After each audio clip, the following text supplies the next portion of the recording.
First thing that we want to do is we want to make sure that we've got our cabinet itself labeled up. Outside being the cabinet face, let's get that labeled up right.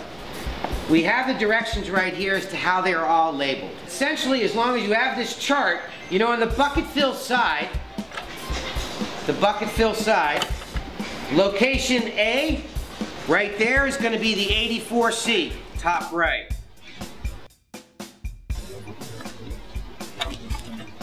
'84, top left, bucket fill side.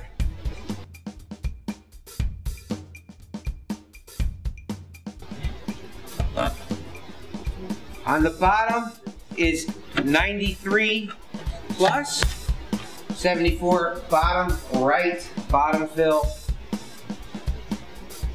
So that goes down here. So the cabinet is loaded. We know what we're putting where. The next part of this is to make sure we get the right tips into the location. These are metering tips. They're what breaks down this flow rate into the dilution rate that we need. On this chart, all the proper tips are listed.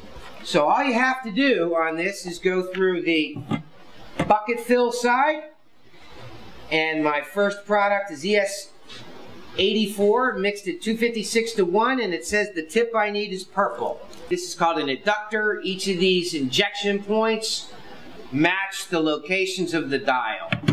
Purple goes in there. This side, 84. 84 is dilution rate. 256. So I use a purple. We have nothing in this location, which means that when the dial is turned to that location, it's going to put out just water. That's a good thing. It's always good to have access to just plain water, so nobody has to go about disconnecting the hose from the faucet just to get plain water. We've got 93 plus. That is being used to fill buckets. That dilution rate is 1:32. The tip is 10. Bucket side's done. Now we do the quart bottle side. That's at the lower part of your chart. Where first thing we're going to do is the 74 spray and wipe Speedball Fantastic style product. We're diluting that at 1:8. That requires a blue tip. So we pull our blue tip out of here. The 256, we're going to be using a light purple on that. Dark blue, 77, that's your glass cleaner. And on the very bottom left is 93 in a trigger bottle format. In a trigger bottle format, we're mixing it richer than we do when we fill the bucket. That's because it's being used for spotting applications. That dilution rate is 1:8. Now effectively, this unit's set up. But a lot of times I will set up the Ys right away. That I do with about 6 inches of hose. Now I know my 256 is coming out of the top left, and I know they gotta go to my Y. And I know they've gotta feed around and come out that door. When you're out on site, that's where you've gotta cut down the length of hose that you need. As Daniel knows from doing these installations, in some cases, you're able to put the rack right next to the unit. In other cases, you've got to be 3 or 4 feet away. So it's not wise to try to pre-cut how much length of hose you need. The 256 is going to go onto here, hooked up to the cap that goes on this product. You'll notice on this jug, inside this there's a spring-loaded valve, and that's why.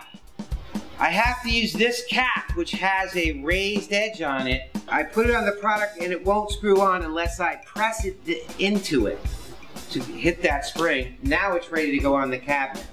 The other end of it being connected to whichever of these valves is appropriate. This has just an open jug. This doesn't use that same cap. So I want to take you through how to set this up. Since these caps have nothing to press on, it's not going to draw out of it. There's no stem. I need to put something down in there to feed from it. So what I put on there is something called a foot valve. Porcelain weight, so it stays down in the jug. Done. And then that hooks up to a Y. to the unit.